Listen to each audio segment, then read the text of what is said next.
Come on, clap your hands, everybody. God is pretty serious about obedience. And in our generation today, where we do not necessarily want others to tell us what to do, what does the Ancient of Days say about obedience?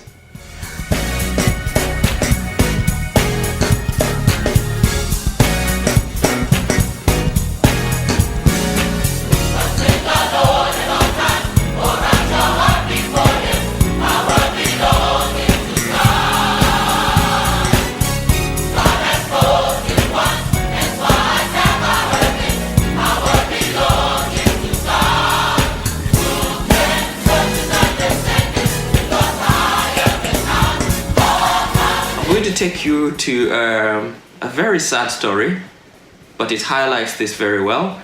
It's from the book of 1 Samuel, chapter 15. The background to this is the first king of Israel. He was a man called Saul, and the two key characters in this, like if it was a movie, you have Saul and you have a prophet called Samuel who had anointed Saul king, and then the act is laid out with God giving principles on obedience. And let me just read parts of it. So I'll read parts of it, but so God instructed King Saul to go and destroy the Amalekites. These were a group of people who many years earlier on during the Exodus, they had been cruel to the Israelites, and they had attacked the Israelites from the rear and killed sick and tired people. So this is what God told King Saul through the prophet Samuel in 1 Samuel 15 chapter 3. He said, "Now go attack the Amalekites and totally destroy all that belongs to them. Do not spare them. Put to death men and women, children and infants, cattle and sheep, camels and donkeys." So it's a pretty strong commandment. King Saul obeyed this first part. In fact, planned the ambush well. He had 200,000 soldiers from Israel and 10,000 from Judah. So 210,000 soldiers. He planned an ambush. He then told some people to get out of the way. There's a group of people called the Kenites who historically were under protection of the Israelites. And on the attack goes. He was successful in victory, but he did not destroy everything like God had said. He spared their king, called Agag, and he spared part of the loot. Verse 9 says this, "But Saul and the army spared Agag and the best of the sheep and cattle, the fat calves and lambs, everything that was good. They were unwilling to destroy completely, but everything that was despised and weak, they totally destroyed." So God was pretty upset, very upset, and he told the prophet Samuel in chapter 10 of the same verse, "I regret that I have made Saul king, because he has turned away from me and has not carried out my instructions." So the prophet Samuel was so sad because he's the one who had anointed Saul. He actually cried out to God all night. But God said it was final. So eventually Samuel had to go meet King Saul. When King Saul saw him, he was excited. And this is what King Saul told Samuel. This is in verses 13 to 15. He says, "The Lord bless you. I have carried out the Lord's instructions." But Samuel said, "What then is this bleating of sheep I hear in my ears? What is this lowing of cattle that I hear?" Saul answered, "The soldiers brought them from the Amalekites. They spared the best of the sheep and cattle to sacrifice to the Lord your God, but we totally destroyed the rest." So now Samuel here, Saul is justifying himself, and in fact, he seems to have good intentions. They kept the best so that they could sacrifice to the Lord. And you can see that he had good intentions, presumably, and he thought it was a good thing. But this is what Samuel replied, and this is the key thing. In verses 22 to 23, he declares, "Does the Lord delight in burnt offerings and sacrifices as much as in obeying the Lord? To obey is better than sacrifice, and to heed is better than the fat of rams. For rebellion is like the sin of divination, and arrogance like the evil of idolatry. Because you have rejected the word of the Lord, he has rejected you as king." So this is pretty serious stuff. God, speaking through the prophet Samuel, is saying disobedience is as serious as divination. Divination is witchcraft. And disobedience, God is showing, is actually has an element of arrogance. And arrogance is the same as idolatry. And idolatry is where you have an idol that you worship. So this is serious stuff. And I'll repeat, God is pretty serious about disobedience. You know, it is sad because in the same part in verse 17, God is almost reminding Saul where he had brought him from. And he says, "Although you were once small in your own eyes, did you not become the head of the tribes of Israel? The Lord anointed you king."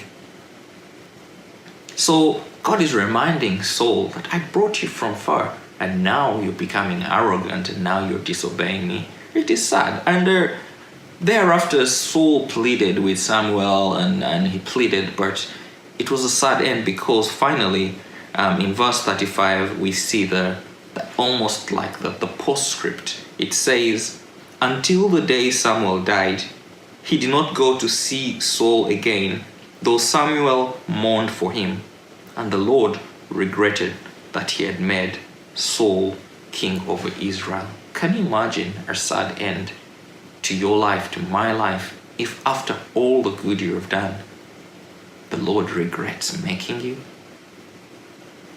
The Lord is pretty serious about disobedient stuff.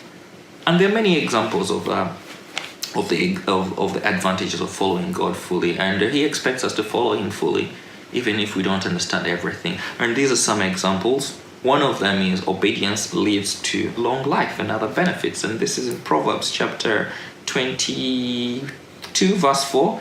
It says, "Obey the Lord, be humble, and you will get riches, honor, and long life." So there are benefits to obedience. The second benefit is we actually become God's friends through obedience. And this is in Psalms, and this is written by David. And David was called God's friend. Why was he God's friend? Because he obeyed God. Psalms 25 verse 4 says, "The Lord is the friend of those who obey him, and he affirms his covenant with them." The third example is obedience leads to God hearing your prayers. And now a lot of you pray and you want God to hear your prayers. Are you obedient? This is what Zechariah chapter 3 verse 7 says. The Lord Almighty had said, "If you obey my laws and perform the duties I've assigned you, then you will continue to be in charge of my temple and its courts, and I will hear your prayers just as I hear the prayers of the angels who are in my presence." So there you go. Obedience leads to God to hear your prayers. And the fourth thing that obedience leads to is God keeps his promises and disasters. So in an example in 2 Chronicles, I think 2nd or 1st Chronicles chapter 7 verse 17, this is now God speaking to King Solomon, and he tells him, "If you serve me faithfully as your father David did, obeying my laws and doing everything I have commanded you, I will keep the promise I made to your father David when I told him that Israel would always be ruled by his descendants. But if you and your people ever disobey the laws and commands I have given you and worship other gods, then I will remove you from the land that I gave you, and I will abandon this temple that I have consecrated as the place where I am to be worshipped. People everywhere will ridicule it and treat it with contempt." Now, like I said, we're a generation of people who do not trust. There's a Gallup poll of, for example, Americans that has found that trust in institutions is drastically falling. About 41% of Americans trust, for example, organized religion.